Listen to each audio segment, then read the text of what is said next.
Good evening, everyone. Hope that's a pleasant weekend evening out there for all the viewers. I welcome you all to this session on reloading relational intelligence, which is the 38th TLR Connect AMA show as part of the series brought to you by TLR Now.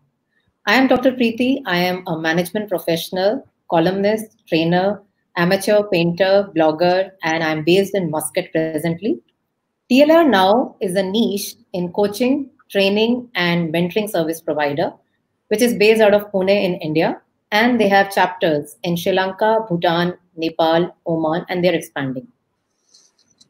The mystery of human existence lies not in just staying alive, but in finding something to live for. Humans are social animals and we cannot live in solitude. Relationships are integral and essential parts of our lives, be it your partner, be it your family, socially, and even at work. Our mental health and personal well being are so tied up in the quality of our personal relationships that the more closely we are connected to the people we love, the happier we feel and the more personal satisfaction we have in our lives. A great relationship is based on two things. Firstly, appreciating the similarities, and secondly, the most important one, respecting and accepting the differences. This second aspect is where all the relationships go through ups and downs. Insecurities, trust issues, communication problems, jealousy, assumptions are some of the factors that add to the differences leading to major conflicts at times. Sometimes we tend to stay in an abusive or an explosive relationship for so long that it leads to serious health issues, especially the mental health ones. To discuss some of these issues, how to deal with them, if required, to exit gracefully, I shall take you across in conversation with the very versatile Sujata Ameya. Sujata is a relationship and self actualization coach with an experience of more than 28 years and has enabled partners in a threshold marriage to reconnect consciously or disengage gracefully, and at the same time transition powerfully. Her services have benefited more than 14,000 clients, including individuals, families, couples, and groups. She emphasizes on using conflict as a catalyst for self discovery and the journey through the trauma of separation as a path to self actualization. I welcome Sujata to this session. Have a very good evening. Have a great session with us. Sujata, please tell us something more about yourself, like what made you choose this as your profession and what is the precise domain and scope of your work? Like, would you go through this journey briefly, Sujata? Surely, surely. Thank you, Preeti. Thank you for that lovely introduction. And thank you, TLR Now, for this opportunity to uh, have a conversation with you and share whatever I've learned in my own journey. So, to answer your question, as a child, I felt completely invisible in my own family. Everyone was too busy taking care of, themselves and other things. I just felt like there's nobody for me and nobody to really get me. And that's triggered off a whole quest of trying to understand why am I feeling this way? How do I feel better, etc. Those kinds of questions. And slowly that led me to this whole field of psychology. I was fortunate to have an uncle who at the time was studying psychiatry, or I think he was already practicing. So I think whenever he would visit from the US to our home in Hyderabad in India, he would bring along some brochures and articles and all that. So I just got pulled into that.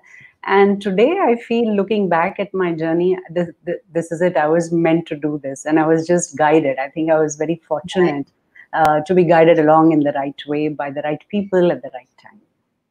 Yeah. Thank you. Thank you so much for that. And I also see that you have authored a book called When the Beloved Calls. Please tell us something more about the book and like how did you start writing exactly? At what age did you start writing? Well, I have, dabbled in writing right from the time I was in 8th grade.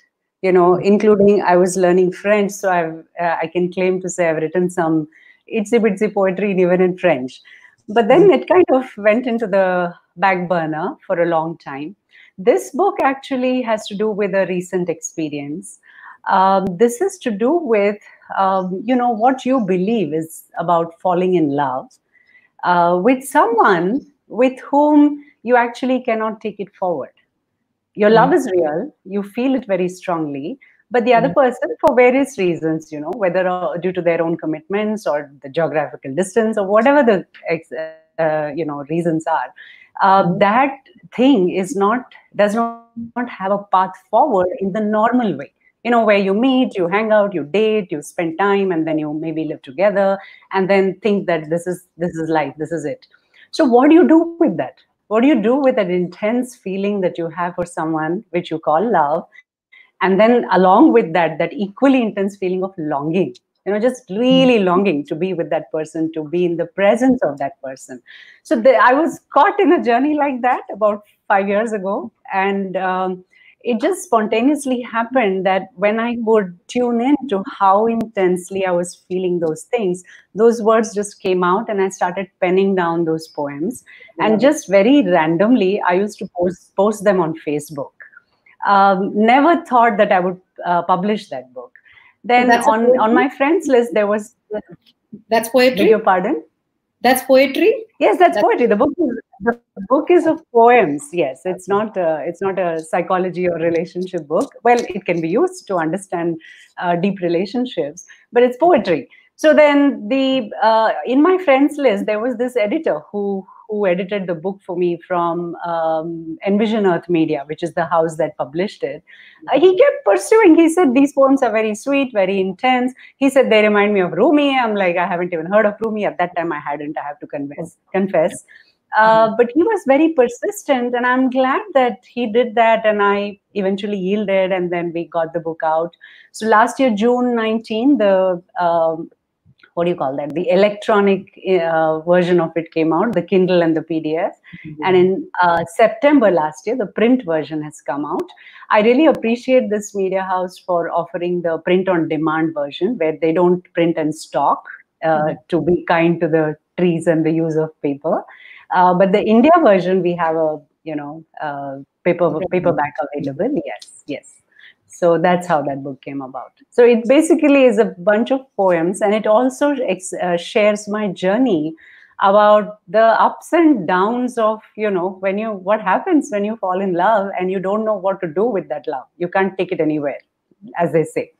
So that is what the book is about. Right. Lovely, Sujata. Thank you. Thank you so much for being so honest here, right in front of so many viewers here. That's so lovely of you. And I was going through your page the other day. I would see there is a signature workshop which I came across, and that's called Art and Science of Beloved. The word beloved once again in it. So it's quite enticing to know about this signature workshop. If you could just elaborate upon it a little further. Surely. So I'll take a little. I'll give a little longish reply to this because it needs to be put in the context. So for the last 25 years or so, I've taught a workshop called Art and Science of Self-Actualization, which has to do with training people in the art and science of counseling and coaching. These two are highly interfaced fields. They have pretty much the similar skill record. Yes, exactly. Yeah. So in that course, there is a large segment about interpersonal relationship and what it takes to actually be present, to tune in, to listen to what the person is saying, to read between the lines, to understand the body language, to really get their experience, to really get their world, so that then you reflect it back to them. And in that reflection, they see their own resolution. So you're not the expert trying to dole out smart solutions to their problems.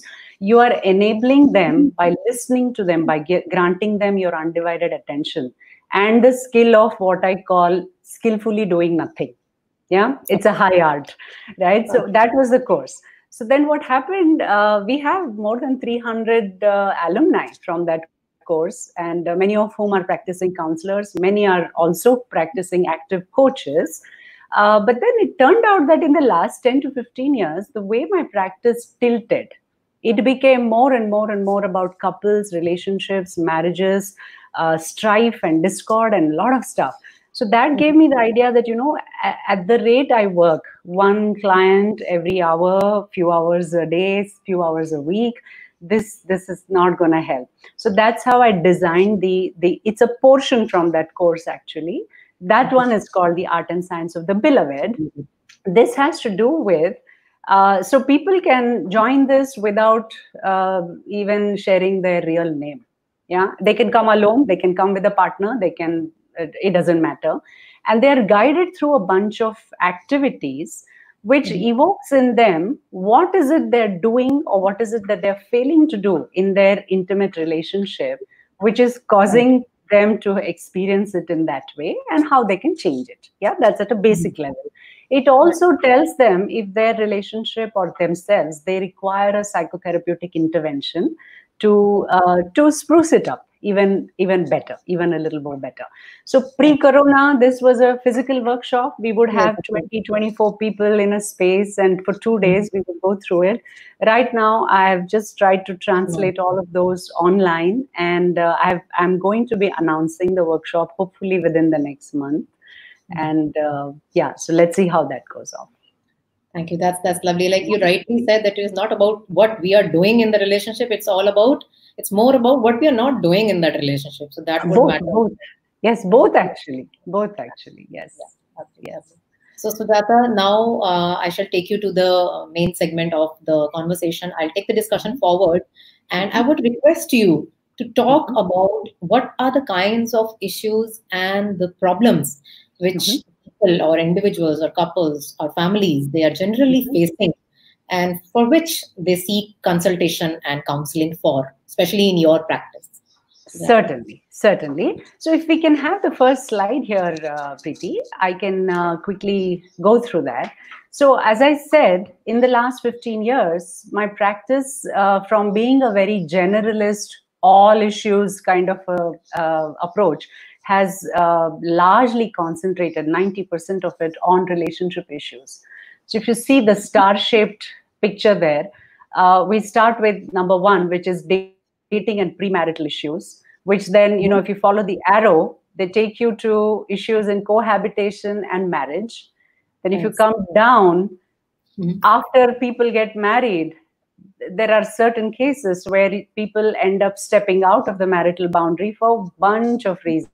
So we have the whole chunk of extramarital issues, which then creates sometimes in some of those marriages, if they're not able to work through and reconcile that, then they get into what is called a threshold marriage. This is a phrase I coined last year to identify marriages which have, faced a lot of discord and strife and have come to the exit door, but the partners haven't yet figured out whether they want to do it, not do it, whether they have what it takes, whether it is necessary. It's an unknown terrain for most people. So the line I use is, this is a stage, threshold marriage is a stage where staying is unbearable and leaving is unthinkable. I mean, this is the classic dilemma of so many relationships, and it's not just about married people, it's also about those who are in long-term relationships. Absolutely. Right? So this has become the chunk of my work, especially in the last 6 years, where increasingly people are finding, what they seek, or a mirror to who they are outside of the marriage, and then we have this strange triangulation happening. So that's I'd like to have the slide for just another few moments. So from there, then this is where the real adventure begins. When they figure out that, oh, I can work through it and I'm not going to exit, then how to work in consciously reconnecting is one part. And if they decide that, no, this is not for me, I cannot continue in this marriage, then when they exit, how do you do it gracefully? How do you do it without getting into ugly spats and holding bitterness and harming yourself further? Yeah. And then to make the transition very, very powerfully, this takes them to what is called purpose. So my fundamental approach to marital work is that relationship itself, the everyday drama and struggle and joys of relationship, that itself can be a path to the divine, a path to your purpose, to finding meaning, to living life in integrity, and to really figure out what you're here for. So it's an amazing opportunity. So that's how I work. That's my basic approach. Wow, that's lovely. That's lovely explanation, Sujata.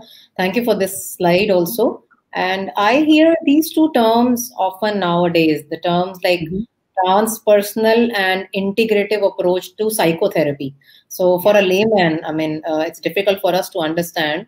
But I would like you to explain them a little bit. And how does this angle, this aspect of your practice, help the individuals in overcoming their challenges which they face? Sujata. Thank you, Preeti. That's such a lovely question. Thank you so much. So integrative, as the word indicates, it is to do with knowing about and applying one or more of different approaches to the same issue. So for example, starting from Freud till today, we have maybe 300, 400 different theorists of personality. There is so much research and information on cognitive and neuroscientific findings about how emotions and relationships work. There is the indic system of the doshas and the koshas and the three gunas and how each personality is different. So there are these different schools of theories and different bodies of knowledge which exist, which are ancient and which are also modern. So how do you integrate and blend all these together and apply what matters to this particular person in front of you, rather than coming with a very specialized approach of, oh, I do transaction analysis, or I do cognitive behavior therapy. That is like the symptom approach, where you apply one little thing for one symptom. This integrative approach has to do with looking at the whole issue and applying what really works for this particular client. Okay, that's the integrative approach. This is not to be mistaken with the word holistic. Unfortunately, these two are used interchangeably. That is not correct. Holistic has to do with including all levels of our existence. So we have the physical, we have the intellectual, we have the emotional, and we have the spiritual components or aspects or facets as a human being. Yeah. So a theory or a treatment or an approach that applies to all these four aspects is called holistic. Right. Whereas integrative has to do with applying different treatment processes or different schools of wisdom, knowledge. Yeah, that's that. Now coming to transpersonal, unfortunately, this is mistaken to be something to do with sexuality. Transpersonal, as the word says, is the approach in therapy which goes beyond the personal, meaning it is not restricted to your life and your identity from the time you're born to now, which is a rather Western or a limiting approach, but it includes, other so-called esoteric ideas of, the soul, the spirit, the divine, past life and future projections, and whatever is considered slightly parapsychological, occult, etc. That in the last 40-50 years, that has gained a great amount of legitimacy in the field of therapeutic work, right? So the transpersonal psychology pertains to a very integrative approach, not merely as far as the personality goes, but something beyond the personality. And I think I can humbly say today without fear that without that transpersonal component, it is impossible to get a sense of living a meaningful life. If you just look at life as, we are some mechanistic creatures, we are born, we have this, and make the most of what you have because you're just going to die and that ends the story. I don't think so. I think the whole cosmos is just way too vast. We might be just specks in the whole canvas, but we are important specks that matter. And we are important specks that are also interconnected with the transpersonal, with the divine, with the higher power, with the universal intelligence. Absolutely. And I think those of us who are aware of it and in connection with it tend to be more mentally resilient than those of us who believe this is it, that's all there is, what is visible is all real. That's not true. What is not visible is also equally real. We just do not have the vision or the sight to see it. Yeah. So that's the approach, transpersonal and integrative, and that marks the my approach particularly. So thank you. Very nicely explained, Sujata. And ultimately, it comes to the relationships, because we cannot live in solitude. And I also feel that many relationships fail because people take their own insecurities and twist and turn them into their partner's flaws. This is where the whole story and the picture starts, eventually. And I, being from a management background, I understand that coaching, training, teaching, these things are vastly different subjects. But in your clinical practice, I understand that there are more terms like mentoring, there are terms like counseling, psychotherapy. So there are more, in total, I think, for a layman, again, I'll talk about the layman here, there are 4 to 5 terms which are, like earlier we said, they could be overlapping and they could be a little confusing as well. So you just explain to the viewers what is the thin line of difference between all these 4 5 terms in your clinical practice, especially. Yeah. Sure. So how about we do this? Let's open to slide number 3. That'll make it very easy. It's a quick visual. Yeah, sure.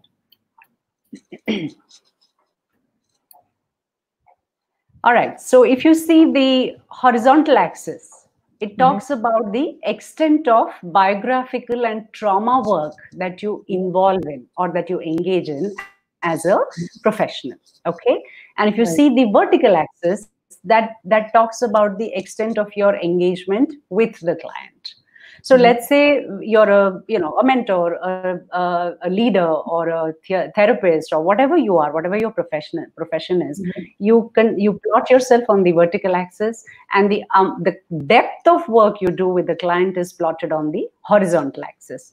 Now the yellow lines indicate how much of that is covered by each profession.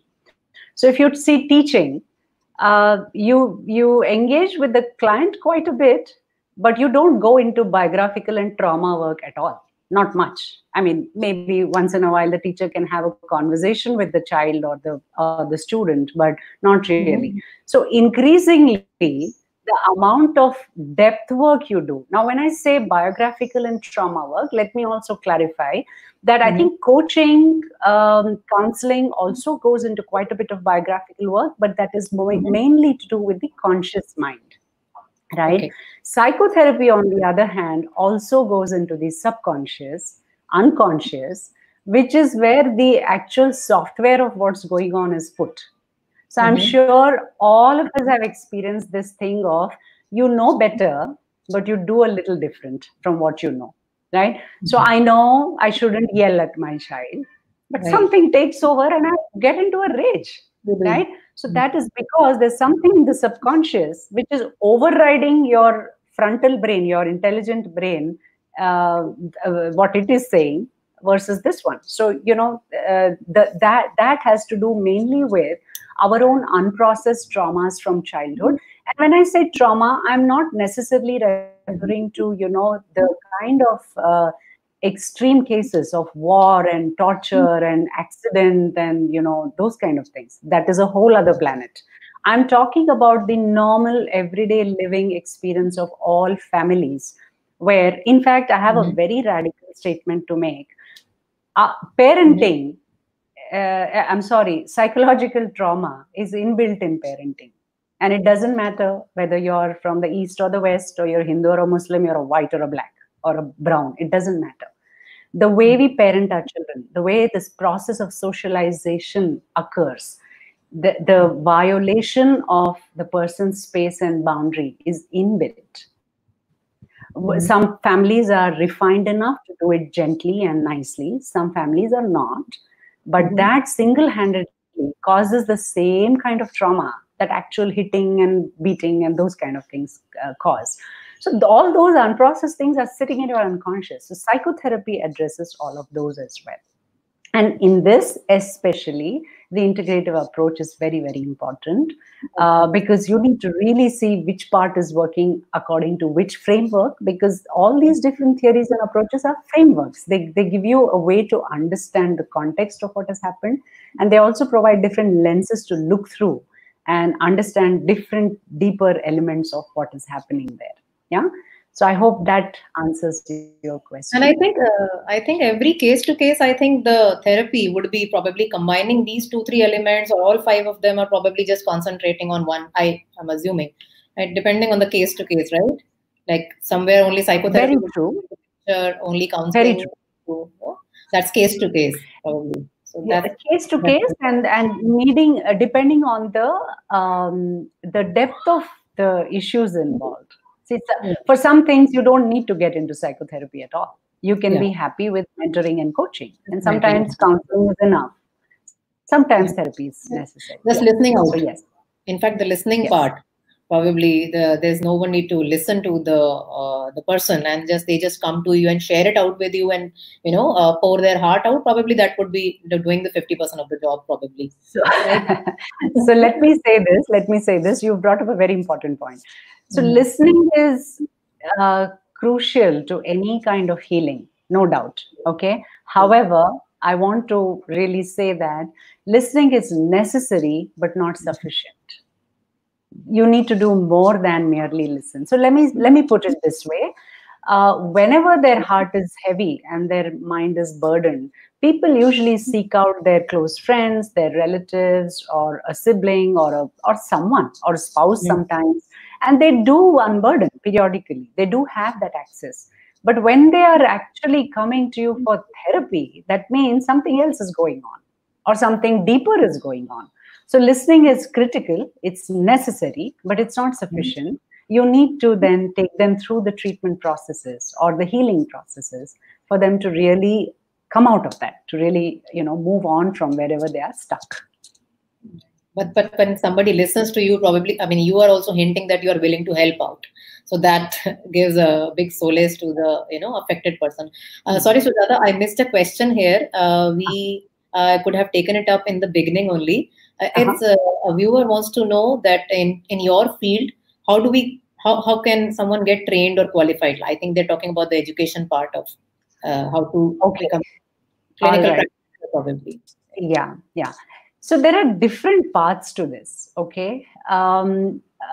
Typically, if you want to be, a psychotherapist, then you do a undergrad in psychology and a master's in psychology. And within the master's level, there are various specializations. You have child and adolescent, you have marriage and family, you have cognitive work, you have school counseling, and different things like that.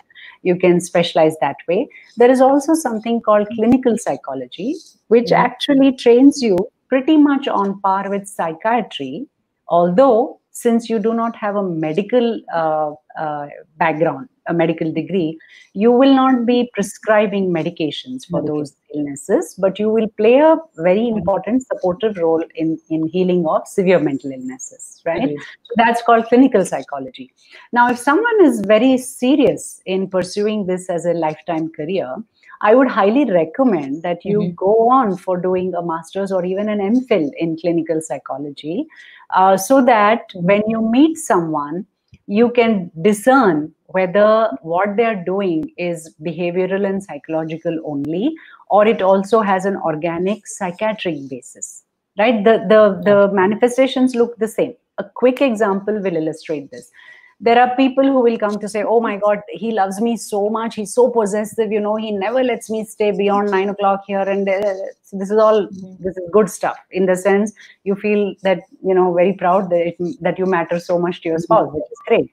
Few degrees removed, this is imprisonment, because then they realize that this person is getting suspicious. Even if they speak to the vendor or the vegetable person or the Amazon delivery person, they have developed a very pathological suspiciousness about their partner. So to discern that, you need the training in severe mental illness and the different gradations of it, because all distortions of the mind manifest in very few behaviors. So to be able to track it to the right source is a skill that you will be trained in. So that would be good. Having said that, there are a lot of issues that can be sorted at a basic counseling level, where all of this is not even, necessary. So that is also there. So it depends on the person's depth of interest and their stamina, their psycho-emotional endurance in working with all these depth issues. Yes. Definitely. I hope that answers the question of the viewer. We'll take the next question in a while, but I'll take the session forward first. I'll take the coming up. The questions are popping up, by the way, Sujata. There are a lot of questions and comments going on in the comment box, but I'll take them slowly because some of them are already overlapping and covering in my subsequent questions.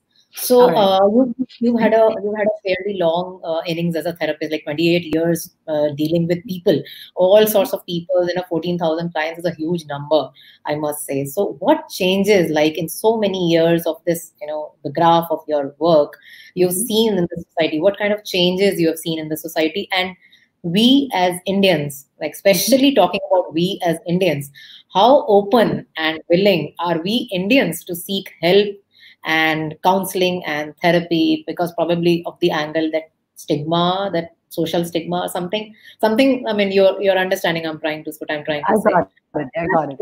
In fact, it's great that you've asked both the questions together because they're related. Yeah, they're related. Yeah. So what I can say, what has happened 25, 28, 29 years ago when I started off, I think the most taboo-free topic to go to a counselor was children. Children with either some special disabilities or children with academic or conduct-related disorders. So they would come with the child and ask treatment only for the child. But a good training in psychotherapy and the whole range of adult and child disorders, that the child by itself has no problem. It is actually carrying a symptom of the system in which it exists. Yeah. So systemic approach to therapy will quickly shift the focus from the child's issues to what's happening in the environment. This is like, the classic example. When a tree is not flowering properly or not growing properly, you don't keep trimming the tree. You look at the soil, you change the fertilizer, you do something else. You look at whether it's getting enough sunlight or not, right? So same thing. So that's how I remember my very early years, where mostly people would come with the child and slowly open up about personal issues, family issues, in-laws issues, all of those kinds of things. And also, if there were issues in the marriage, the approach always was, please tell us how to make this work. Please tell us how to fix it. What best can be done? I remember so many cases where there is intense suffering because of either a mental disorder in the person or just a personality disorder, where they have this very old-fashioned approach to marriage, and women suffering and sometimes men suffering. But the approach always was, how do we make it work? And then I think over the years, especially in the last 10 years, it's amazing. The approach mostly is, we're not able to work. If it's quickly workable, fixable, just let us know in 1 or 2 sessions. Otherwise, tell us what to look for if we have to walk out. How do we separate? How do we separate without causing trouble? So there's a drastic shift in that way. Yeah, that's one thing. Second thing that's changed is, earlier, the cases would be referred by other physicians. Like, pediatrician, an Ayurvedic person or somebody here and there, they would say, why don't you go and talk to this person? That's how they would come. Today, these are self-referrals. People, of course, still a large number of cases come due to word of mouth, fair enough. But people just go online, look up a service and call you and say, we want to come. And also, there's a lot of interest in individual work, like me, myself, my life, my meaning, my purpose, my goal, my growth, my career. So there is a lot of individualistic approach to what's going on right now. Yeah. So this is the second part of it. Now in India, so therefore these two go hand in hand. While there is a substrata which still thinks of psychotherapy as a, in Hindi, kya pagalon ka subject hai, that's still there. But large numbers of people are coming out of the closet and saying, you know what, we have trouble, let's go and talk. So it's no longer a big taboo, at least in the larger metros and the Tier 2 cities. It's quite well accepted, yes. maybe in the, the more rural side, or also the lower strata of society, it's still a little, not okay. But I think it's very rapidly changing, because see, what happens is, more than culture and value systems, the lower strata would imitate the higher strata to believe that they have also come to the same level. So, for example, if your owner has a smartphone, then you also get a smartphone. It's not about whether you believe in it, you need it, you require it, or whatever. So imitation plays a big role in this. So yeah, I think it's kind of opened a big Pandora's box. And unfortunately, in India, I would say we have way too much need and not enough professionals to meet that need. And that was one of my hopes in starting and continuing with the training program that I had, which I'm not currently actively doing, where, there are many people who have kind of missed the bus. They are intrinsically good listeners. They have a high degree of empathy, natural empathy, but they have not done psychology, so they want to do this. They want to listen. They want to support people. So I think we need all kinds of training, the formalized training, the not so formal training. We have things like the Good Samaritans in India as well. They're called by different names, Sahaya and Roshni, and different NGOs like that. So the need for these services is enormous, and it would be wonderful if the younger generation actually comes forward and gets into this more deeply. Right, yeah. Right. Yeah. So I'm going to open up another Pandora's box for you, and I'm going to talk about marriage now. Marriage is another, you can make out like, but I'm going to ask you now. Marital relationships are complex on one end, and on the other end, there is a huge stigma attached to, around couples, they admitting this fact. So this is what is bringing me to the very important aspect of today's world, the current pandemic. We cannot just do any discussion without talking about Corona right now. So we hear so much these days that, the more the couples have started staying together under the same roof, more we are getting to know the cases that they are fighting and having conflicts between them. The number of conflicts have risen in the last 2-3 months, and especially with reference to the working couples. What do you have to say on that, Sujata? What is your take on that? This truly is a Pandora's box. So I have a lot to say, but actually something very simple to say about this. Corona has actually forced all of us at an individual level, at a marital and partnership level, at a family level, at a community level, at a corporate level, at a national and international level. Corona has forced us to look at everything that we have conveniently shoved under the carpet. That is what Corona is doing. So think about it. Pre-Corona, the school and the workplace served like buffers to absorb all the possible conflict that was very much there, but we wouldn't attend to it because there was an option. There was an option of turning away and walking away, at least for the 10 hours a day. And then at the end of that, you're too tired or you've forgotten or something has happened and you don't look at it. Yeah. Now you are in the same space. You're in each other's face. Now what are you going to do? You have to look at it. So I'm actually delighted. Sorry to say, this sounds very cruel or insensitive, but I'm delighted for the simple reason that the path to growth is through the pain, not over and beyond the pain. The only way out is through, is a standard, classic, cliched statement, but that is the truth. That is the ultimate truth.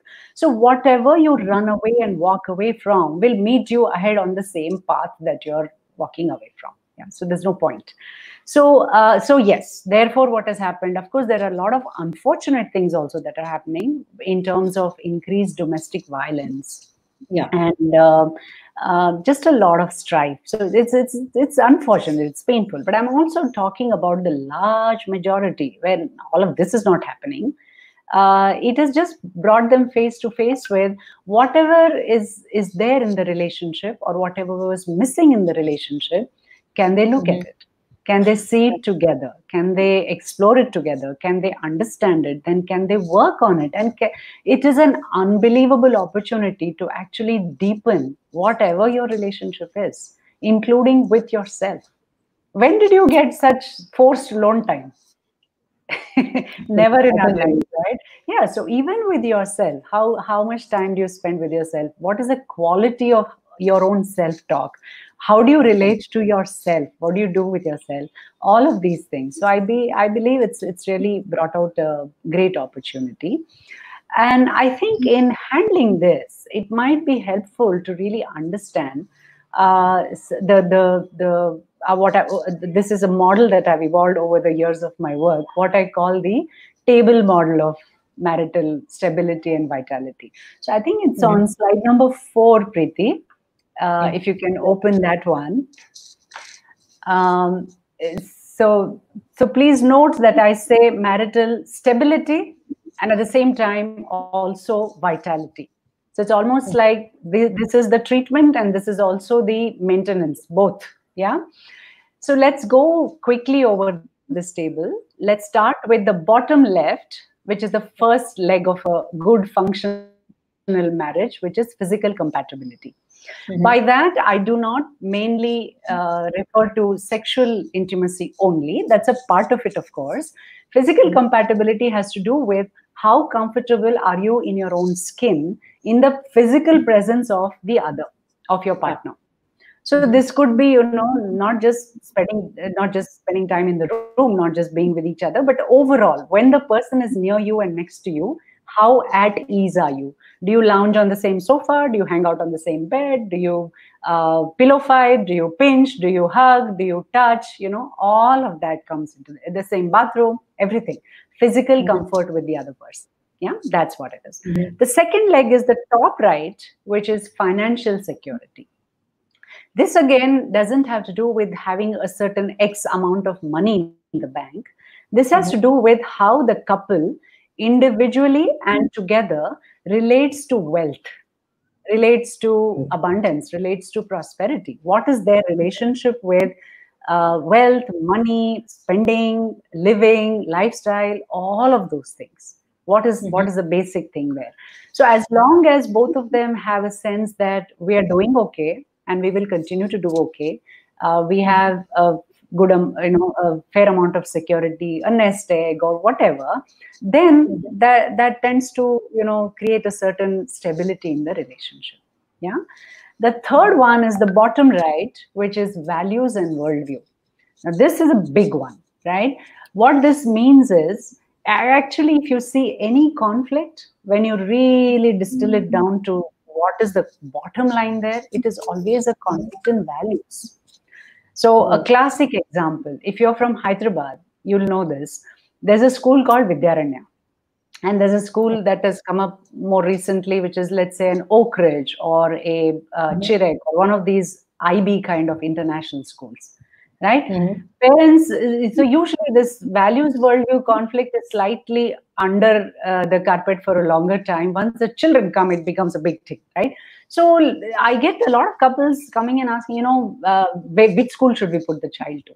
And it's always an activity in the therapy session in trying to help them see what is it that they're really after. So they're not fighting about the school. They're not fighting about the fees. They are fighting about a core held value that one parent believes the child needs to be close to the earth, have an all-round development, has to be a part of society, and has to have some Indic values, etc., etc., etc. The other parent is like, the world is competitive. They got to learn to compete with the best. They have to go and accomplish. They have to have that competitive edge. And if we don't expose them to that, how's the kid going to learn? All this art part and all it's a useless thing. Let's not bother with that. So basically, they're both clashing at the value level. So now you can bring this down to anything. You can bring this down to black tea versus green tea. You can bring this down to Chinese versus Indian. Every part of your daily interface can become conflicted if you're not clear about your own values. Yeah, that's the third leg. The fourth leg, top left, that is social identity. Now this has become a big thing again. Yeah. So let me start by saying that couples who have a strong social identity are very less likely to go for separation and divorce. And here's how it works. Okay. Social identity has to do with is this couple known as a couple in the ecosystem that they are a part of? In the relatives, in the extended community, in the neighborhood, in their social and professional networks, does everybody know that these two are together, these two are married, these two are a couple? Or do they just survive and manage on their individual identity, which nowadays both men and women have? Yeah. So if the social identity is not strong, then the chance of them, pulling apart is actually quite high. I'll give you another example. I have cases where the two can't get along at all. They're at loggerheads and they just want to just quit. Yeah. You know what holds them back? Not the children, by the way. About that, I have yet another thing to say. But what holds them back is things like, I'm so close to his mother, I can't do this to that old lady. Or the man saying, her father has been my mentor. How can I do this to him? So the closeness of the social ecosystem is what really grounds the marriage. Yeah. So if these four things are steady, and if you see, I put a infinity loop across all the four, what that means is one feeds the other, and also one depletes the other. What I mean by that is, if there is a slight shaking that has begun in one of the legs, slowly it will shake all the other three legs, and the table becomes very, very wobbly, and any weight put on the table is then going to crash it. That's what it means.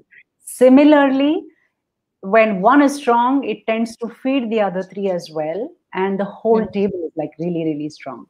So to distill where is the issue in the marriage and how to strengthen that first is part of the therapeutic work that I do. Having said this, I'd like to also add that, interestingly, for whatever reasons, the first leg, physicality, is critical in the health of a marriage. So one of my favorite lines is, when a marriage is reasonably good, it's a reasonably working marriage, physicality and sex occupies 20% weightage.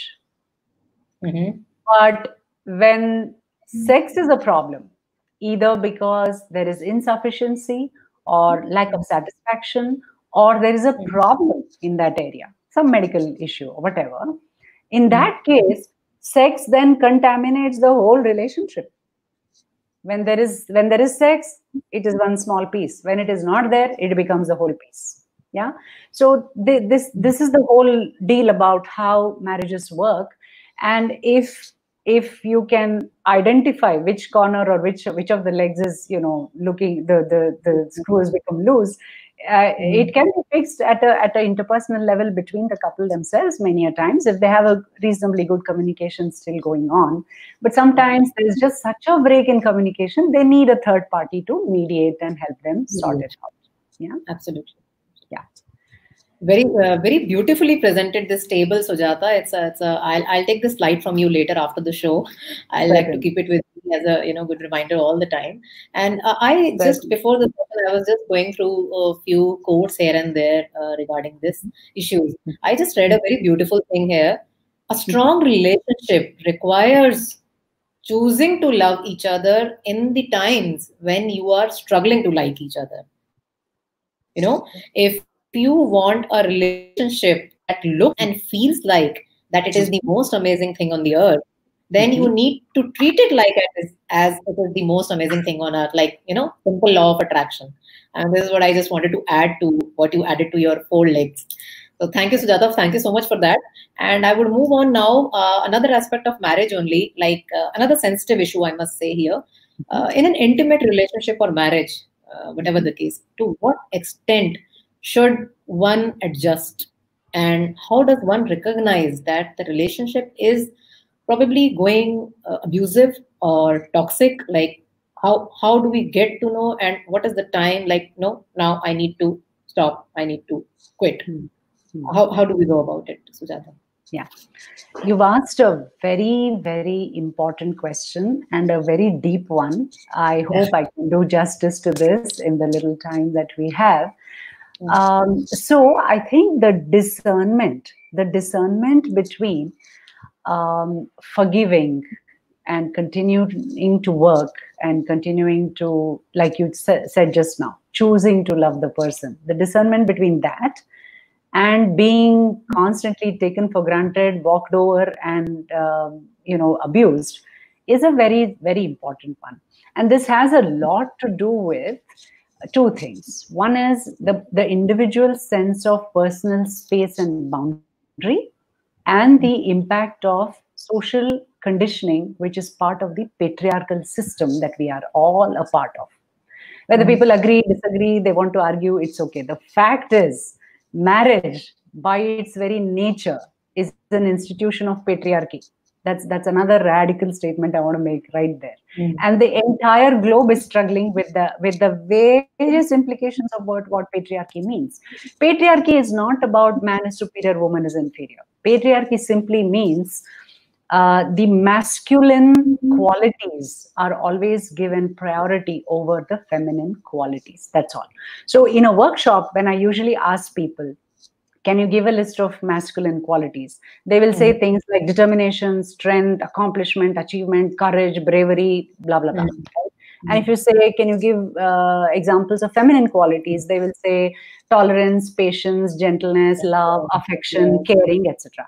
Well, that's great. But does that mean that these also belong to these two genders only? So men don't have affection, caring, sensitivity, etc. That's not true. Women don't have courage, determination, or no, that's not true. So what has happened is, at the larger energetic level, what we consider masculine has become allocated to one gender, which is the men, and what we consider feminine has by default then gotten allocated to the female gender. And that is where we show up in life, and especially in our intimate relationships, and definitely in marriages, as half people. Half people, because you have not engaged half of the power that is available to you. A man can be brave, courageous, and determined, and also loving, caring, and sensitive. Similarly, a woman can be soft, receptive, sensuous, and she can also be, determined and clear-headed and very go-getter, right? We can have all the qualities. Each of us, men and women, can have all the qualities, right? So now this is the larger context in which this drama is happening. On top of that, the way the conditioning is that women are raised to support and enable others. Men are raised to take the support and go do what they want. Classic business. A boy is always told, अच्छा खाओ, अच्छा पियो, जाके घर का नाम बड़ा करो, कुछ अच्छा बनो, कुछ वो करो, कुछ ये करो. Women are always brought up as, ठीक से रहो, वो लोग क्या बोलेंगे, ये क्या होगा, ससुराल जाओगी तो क्या होगा, ठीक से खाना बनाना सीख लो, संभालना सीखो, adjust करो. Right? So the upbringing only is different. Now these two, how are they going to come together unless they are willing to play the same role?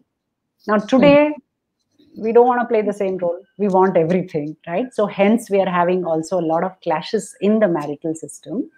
So coming back to your question, so as a result, what happens is majority of men and a small minority of, majority of women and a small minority of men as well are subject to abusive relationships. So what happens here is the person does not have a properly developed sense of who am I and where is my boundary.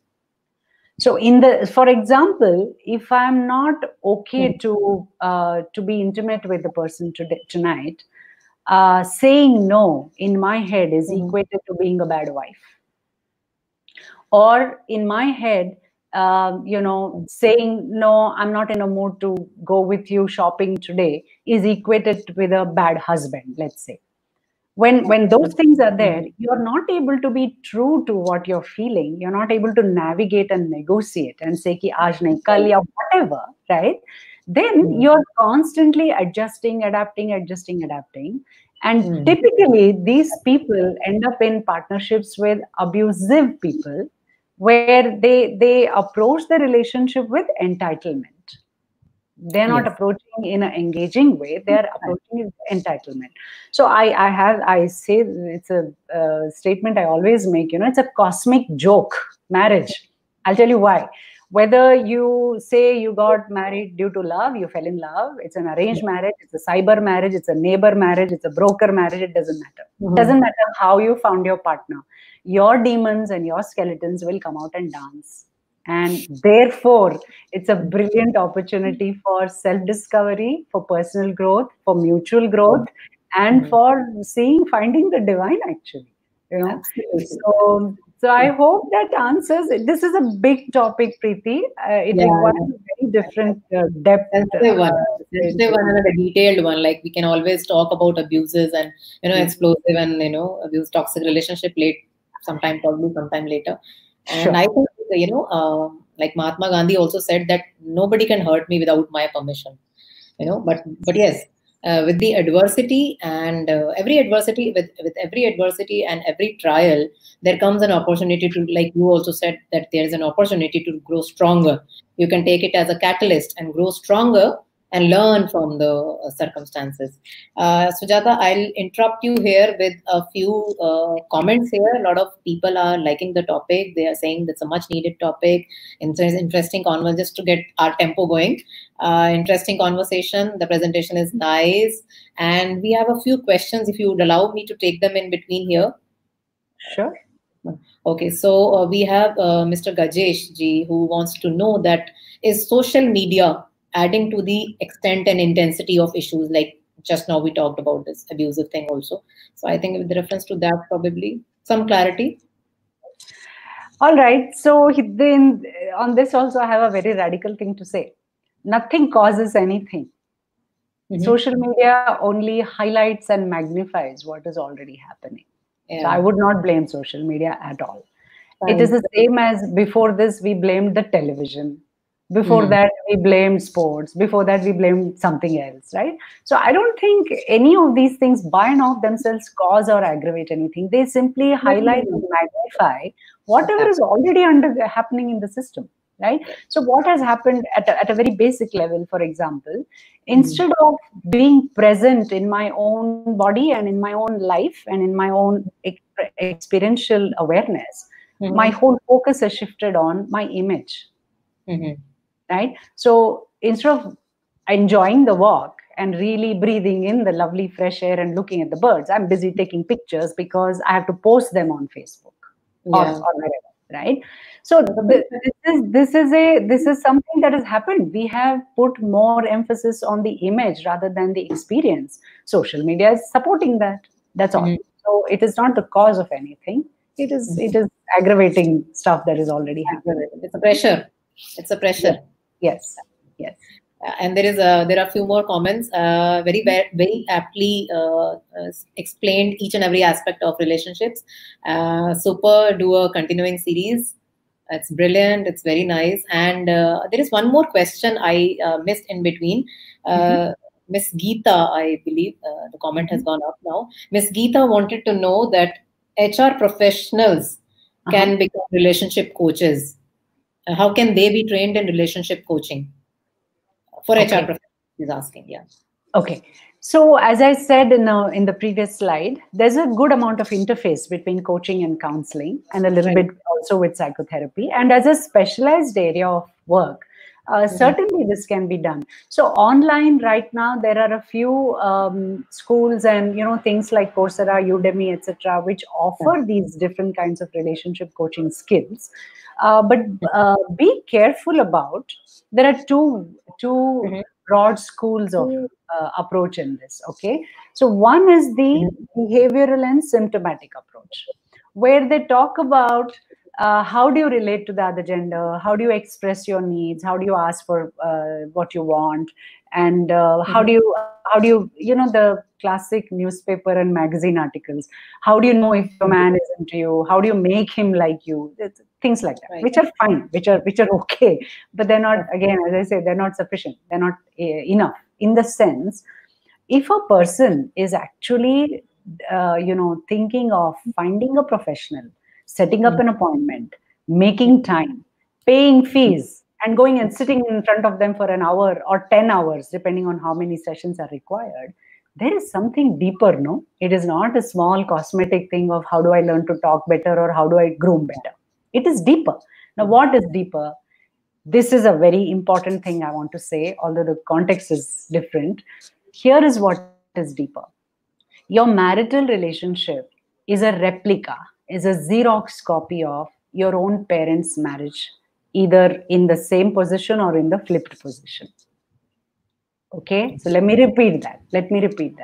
The only model of a marital relationship that we would have experienced and absorbed completely at our muscular and cellular level is the one that you've seen, and the one you've seen most closely is your own parents, who themselves are victims of their, generationally this has come down, right? That's number one. Suppose you grow up, and not suppose you, most of us grow up saying, when I am married, I will never do that. Tell me, every one of us can relate to this statement. When I have children, I will never do that, right? We all grow up resisting what kind of parenting we are subjected to, because we know fundamentally something is not okay, right? So then what happens? If you're married for 5-10 years, you'll realize you've become exactly like the people that you decided not to become like. Not to be. Yeah. Why? Because your conscious brain, your rational brain, your higher cognitive functions understand that is not okay. But your conditioning, which is in your every cell, will simply override that and make you do exactly what you are not wanting to do. True. Right? Why is that? That is what I meant. Parenting is a violative profession. What can I say?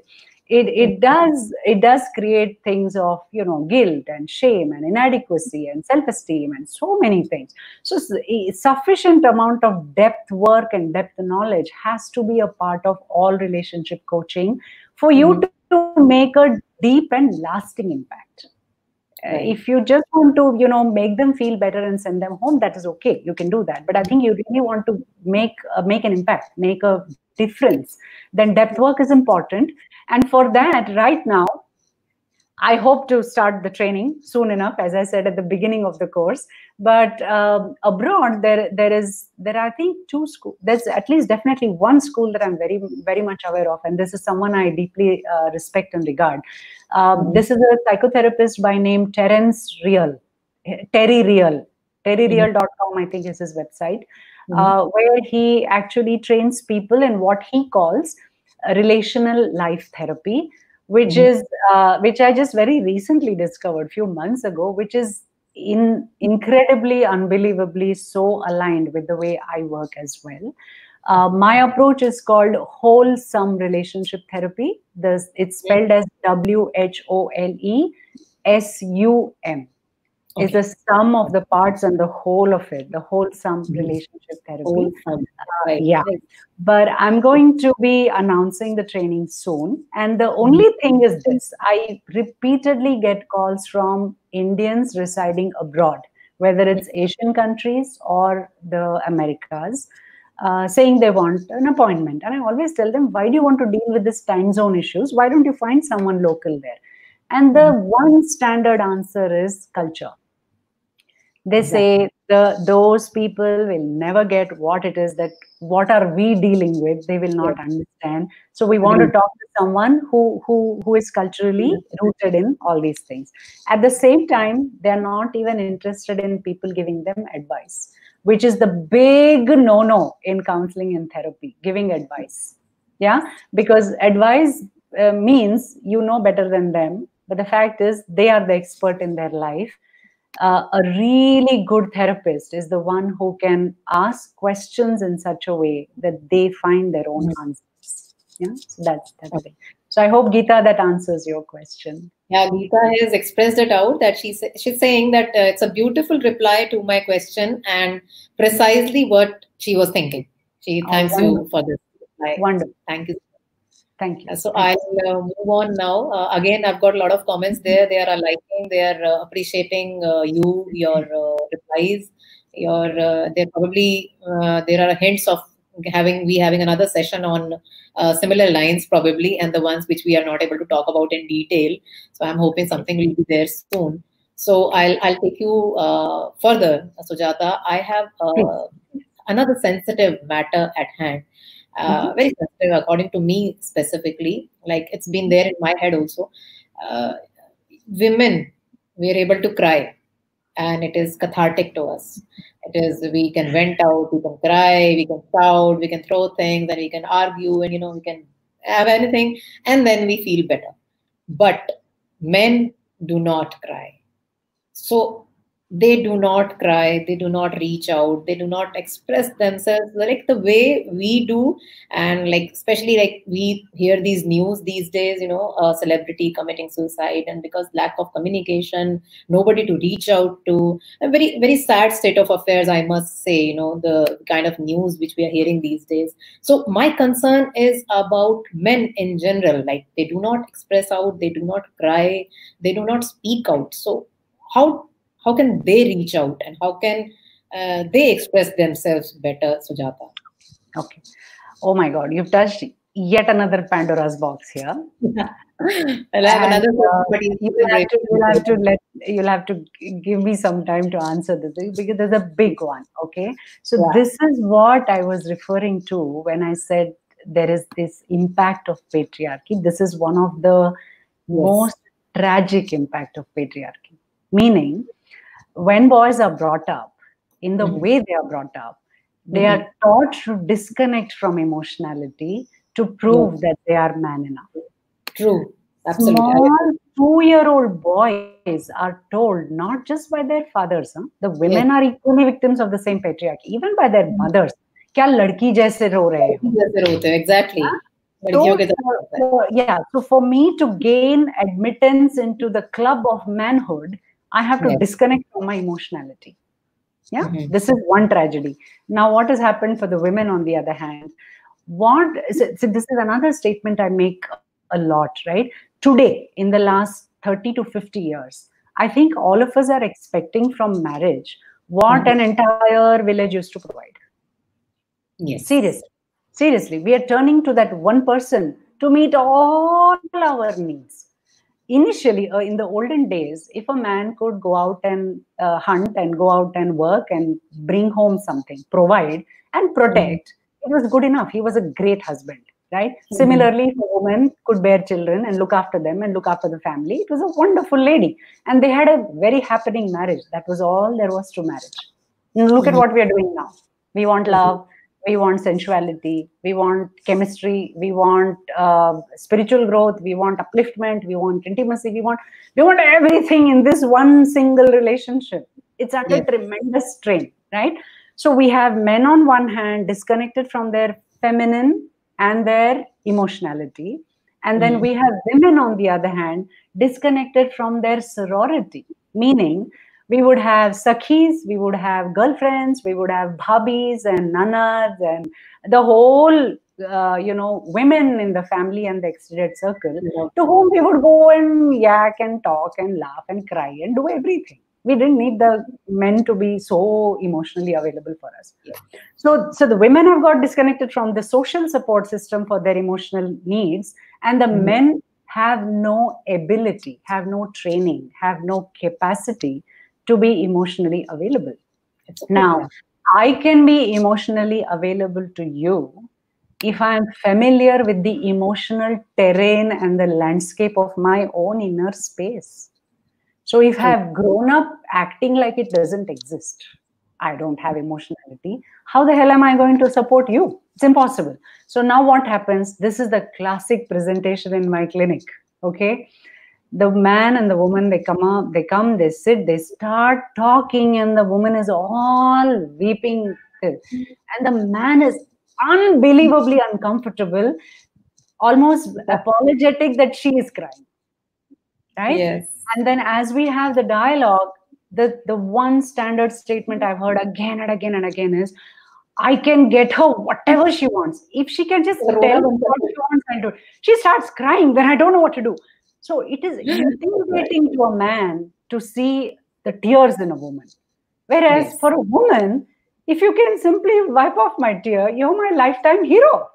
I will just worship you, right? So this thing is a tragedy, right? Now, thankfully, slowly, men are coming out and trying to understand what the hell is off. Like, because see, what happens is when you grow up with a disconnected emotionality, because you're living half a life, you are also never feeling fulfilled and connected. So you get a seat in a premier college, you get a great job, you find a excellent, boss, you get awesome salary, you buy one car, then you buy two cars, then you get a great girlfriend, then you marry, you have a child, you build one house, you build three houses, you are now the COO, CFO, something. And yet you're not at peace, you're not joyful, because the half of your system is not functional only. You don't know what is missing. Of course, this is also related to purpose and meaning, but I'm talking in terms of a heart-to-heart connection. When men are unable to access this within themselves, they can't enjoy it in their partners as well. So it's a tragedy that men have no such capacity. Women are putting increasing demands on that, and that is causing a lot of strain in marriages. Yeah. So I hope that answers your question. Lovely, lovely. I mean, but this question was close to my heart as well, because I felt that this needs to be addressed as well, no? And I feel that crying is not a weakness. It doesn't signify weakness of a person. It also shows that you are willing to you are willing to vent out and move on. Like, especially we're talking about women, we are willing to cry out and just somebody will come and wipe our tears, or he'll wipe our tears ourselves, and then we'll move on. Straight ahead and walk up straight again. So reaching out is more important than for everyone, for both the sexes, because be it through tears, be it through talking. So reaching out is more important, I believe. And Absolutely. Again, the viewers are liking the program so much. There's so much of comments here. The depth of the responses to all the questions and topics have been so intrinsically dealt with, and this makes the session so different than others. Every point touched upon, this is said by Geeta. Suchitra says, every point touched upon is spot on and expressed with clarity and depth. Suchitra also says it's a great interplay of questions and answers. Great job as usual. And I missed a point. There is a viewer who's thanking TLR for such great session. Thank you so much. So I'll move further to another sensitive areas, if you allow. Yes, of course. As I said, I've kept the evening for you. It's up to you when you want to call it off. Yeah. As long as our team is not poking me from behind, they're not telling me to round it up, I'm willing to talk and listen. Okay. Yeah. So, in your therapy, Sujata, there is another aspect I would like you to throw light upon. Given that these sessions and therapies are generally one-to-one, I believe, I'm assuming they're all one-to-one, keeping the confidentiality thing in mind. So how is it possible to, like earlier you said that the numbers are growing. In the last 10 years, you admitted that there is a huge demand and for the services and this, kind of therapy. So how is it possible that you are able to reach out to such a growing number who need these services? How do you deal with this aspect of your service? Right. So thanks for asking that, Preeti, because it's making me think what I have done. So a couple of things. One is, over the years, I believe that my own approach and my own models have become very distilled and clear and sharp, and therefore a lot more effective in a shorter time. So, for example, let's say 10 years ago, couples would continue to come and see me for 8, 10, 12 sessions over a 6 months to a 1 year period. Right. Yeah. Today, I have brought down the work to such precision.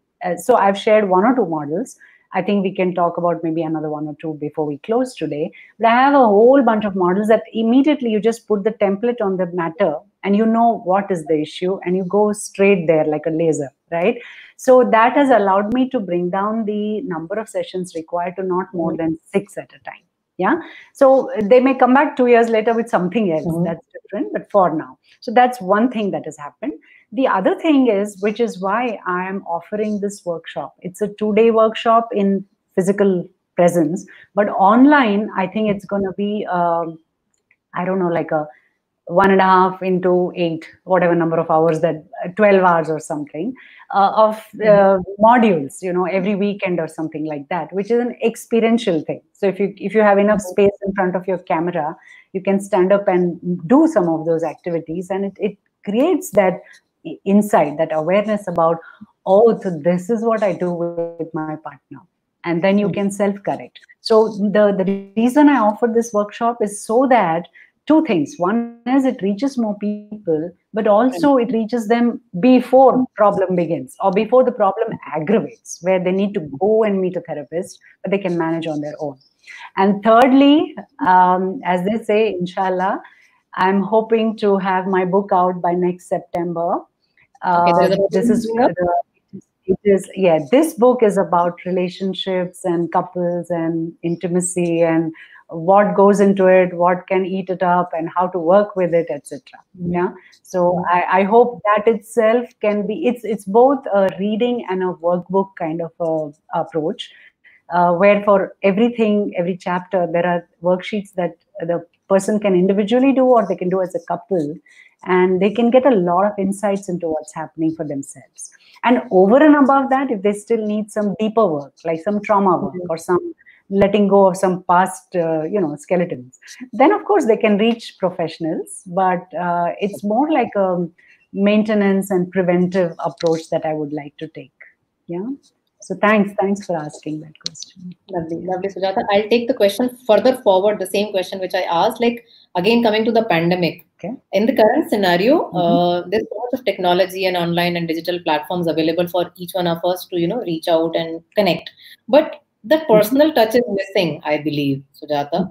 The personal touch is missing. So does that interfere in therapy somehow, because you're not meeting the person, you're not just placing a hand on the shoulder, just pat on the back, you're holding hands and saying, I'm there.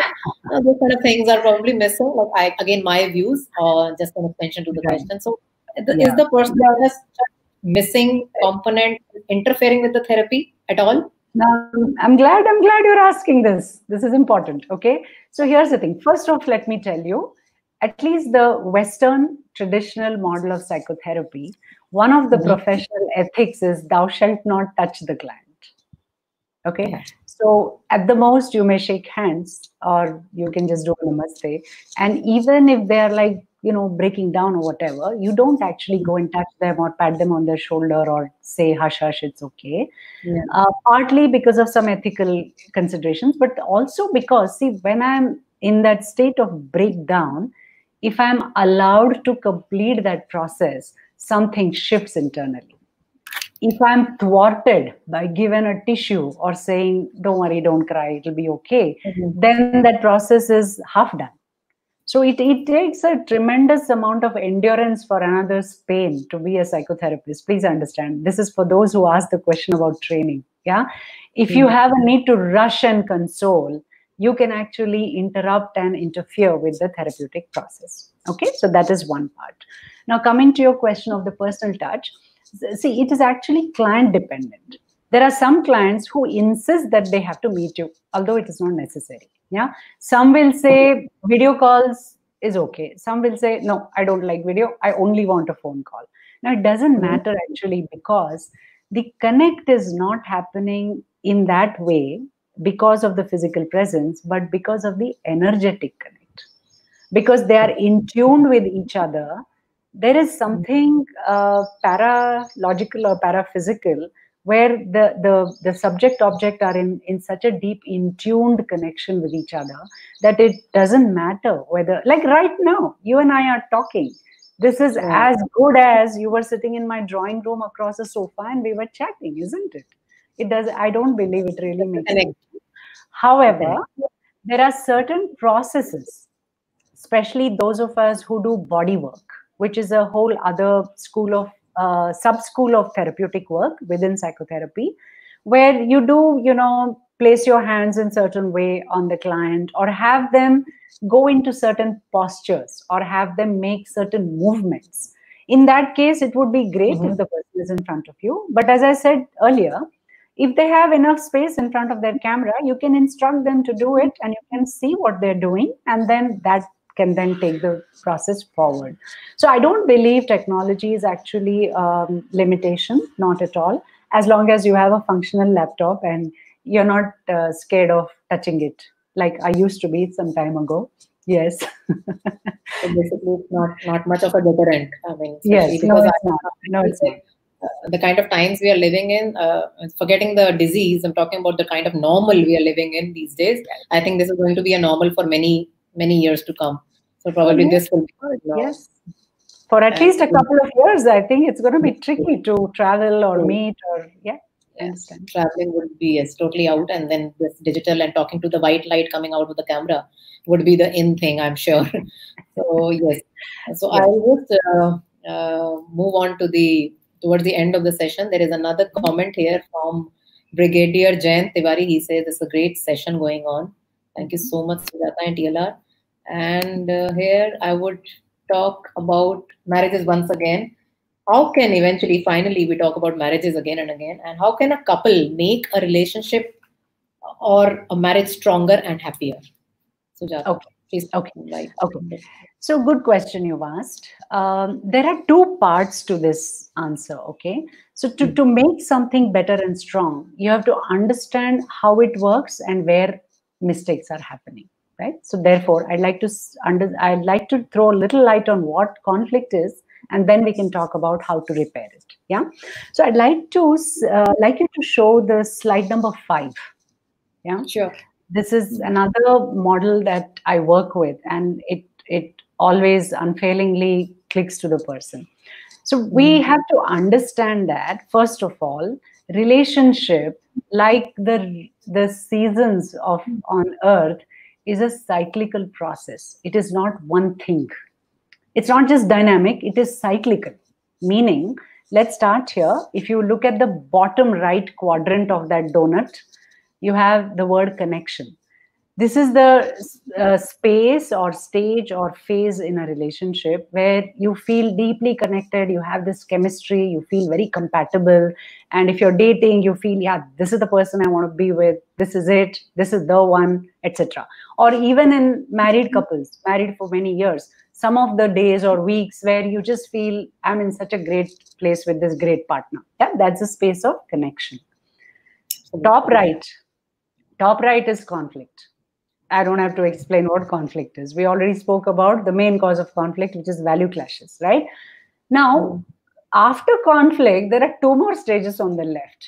What happens is, since we think of conflict as a do or die deal breaker, we break the circle. We either withdraw and go into our own shells, or we aggress and create more trouble, or we sometimes quit the relationship only without understanding that it is a stage.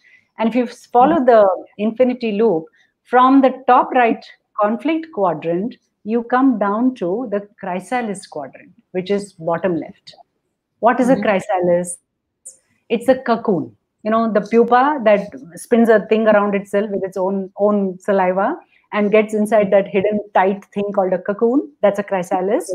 And it has to wait a certain length of time before it can emerge as a new butterfly. Yeah. So conflict actually presents an opportunity to turn inwards and go inwards. And then you emerge in the last quadrant, top left, which is communion, which is the true joining at a deeper and a soul level between the two people. Yeah. So what does this mean? Conflict actually inevitably holds a mirror to those parts of you internally which you either are not aware of or you're unwilling to look at. One of the two. Okay. Yeah. So when a partner is saying something, doing something, yelling at you, they're actually touching something in you that you have either disowned and rejected as that's not me, I'm not like that, or you're not even aware that those things exist in you. So it's a lovely opportunity to go inwards, to turn inwards and get into the chrysalis, spend time with yourself, and then process it, understand it, and emerge as a different person. So when you emerge into communion, 2 things are possible. One is you're not the person who got into the fight. You are slightly transformed, slightly mature, slightly deeper, slightly expanded, and now you're more capable of a genuine communion with that person. Yeah. And again, this is an infinite loop. It goes on and on and on and on. So this model actually applies to intrapersonal, which is my relationship with myself. It applies interpersonal, which is my relationship with you. And it is also for long-term marital relationships as well, where the marriage keeps on going through this loop again and again and again. Yeah. So if you can understand conflict as a stage and not a thing in itself, there's a tremendous possibility here. Yeah, so this is about the conflict. Now we come to, therefore, how do we strengthen? Oh, by the way, I missed saying one more point here. So as we traverse these four quadrants, increasingly we become more of who we are. That word individuation is a technical word to mean that you come into your own self, you become who you are, you actually grow into whoever your highest potential is meant to be, and thereby also you become a whole person. You acquire and integrate and develop both the masculine and the feminine qualities, because conflict will force you to look at that. Conflict will always force you to look at what is lacking in you, what is deficient in you. So conflict is a great approach to become individuated and to become whole. Yeah, so this is about that. Now coming to what are the few ways we can strengthen the relationship. This is in the next slide, I think number 6. Yeah, so if you can show that one. This one's my favorite model of all the models I've worked on. So this, I call this the 5 pillars of intimacy. Now let's start right at the bottom. I have the horizontal box called exclusivity. By this, I not only refer to the fact that in a deep, intimate relationship, you and I have to maintain exclusivity. I not only am saying that, it is also within an exclusive relationship, when I am engaging with you, my attention needs to be exclusive to you. I can't be checking the phone, watering the plants, or scolding the child and talking to you. It doesn't work like that. So exclusivity is both moment to moment as well as a long-term promise that you and I are here. We are not gonna, look elsewhere. Yeah, that's the first thing. Then comes left bottom, respect. I define respect as the fundamental attitude of, even though I don't fully understand this person or this thing, this individual, this character, this story, this idea, whatever it is, even though I don't understand, even though they are very different from who I am, I will respect them because they exist, because it is so, it is there. It is like, I don't understand that philosophy. It's weird. That is not respect, that is disrespect. Yeah. So respect is a very fundamental concept, very intrinsic to the Indic thought ideology or Indic thought process, the Sanatana, the perennial philosophy, right? Where the word for this is ahimsa, fundamental non-violence, meaning you do not disrespect or disregard or judge something merely because it's different or you don't understand it. These are the only 2 reasons for disrespect. Yeah, so that's respect. So can we engage with our partner with that feeling of, I don't get this person, they're not thinking like me, but they deserve respect. Yeah, that's one. Next circle is care, top right. Care has to do with tuning in and understanding what are the other person's needs, or if you can't do that, at least paying attention to when they are expressing what they need.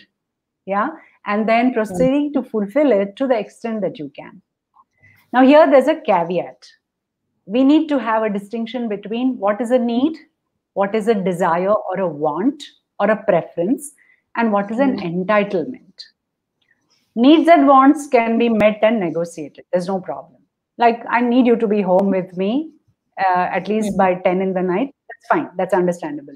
I would love for you to come to the gym with me. That's a desire. That's a preference. That is also possible. Entitlement is, again, to do with patriarchy.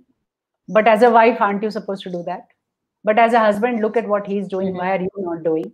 Those are entitlement-based demands. Those will always cause trouble in the caregiving and the care receiving, because that is not relevant to you. That is an abstraction.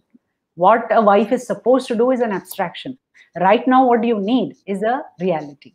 So care can be possibly given and taken only when needs and expectations are clearly understood and articulated. You express. You can't expect your partner to be a psychic mind reader, that if he really loves me, he should know what I want. No, nobody will know what you want. Even your own mother, when you were an infant, didn't know what you wanted. It is impossible. It doesn't work like that, right? So that's the second part.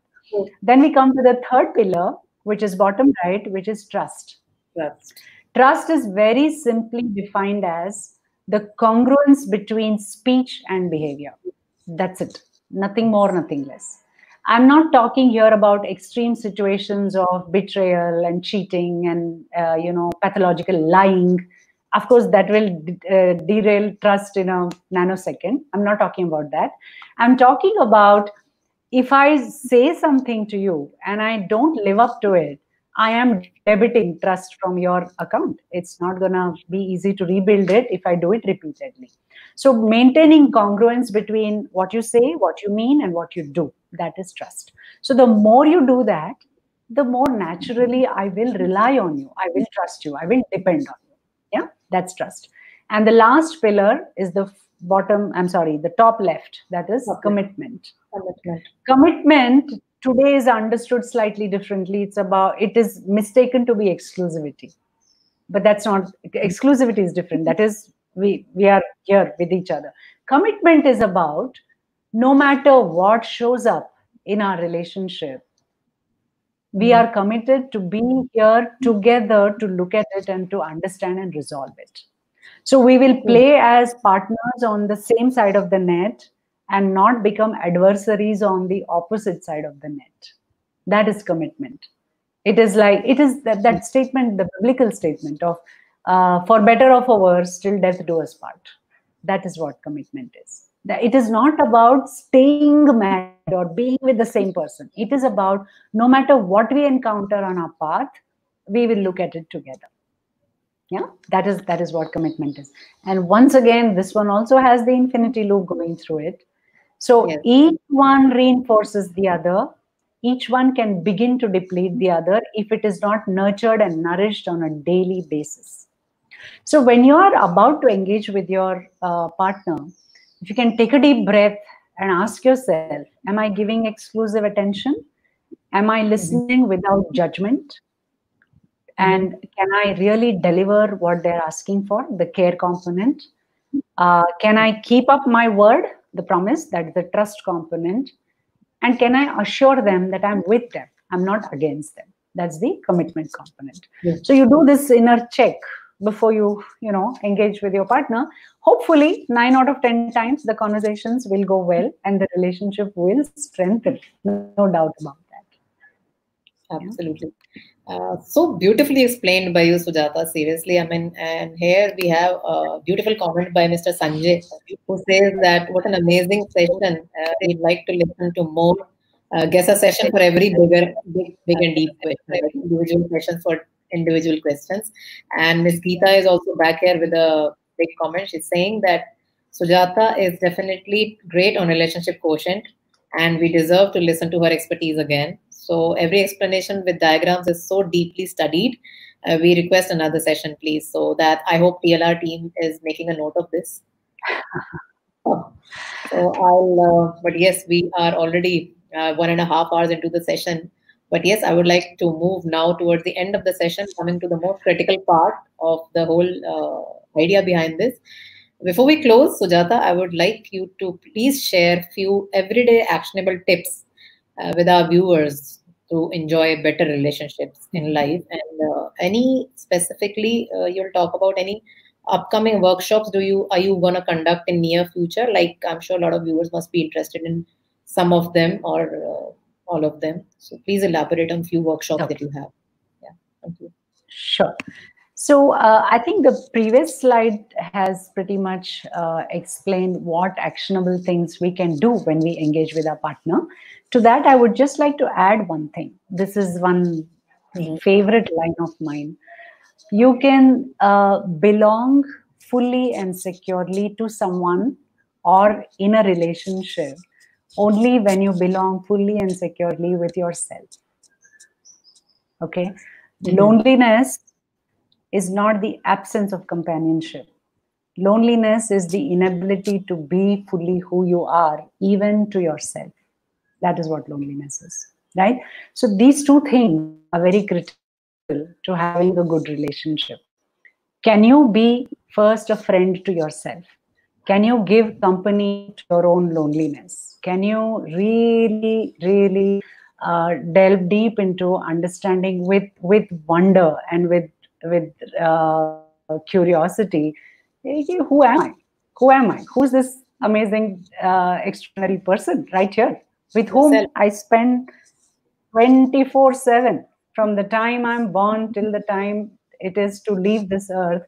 Here I am in relationship with myself. So can I bring that curiosity and wonder to understanding this creature, so that with that fullness of your own self-love, you can pour into another's cup.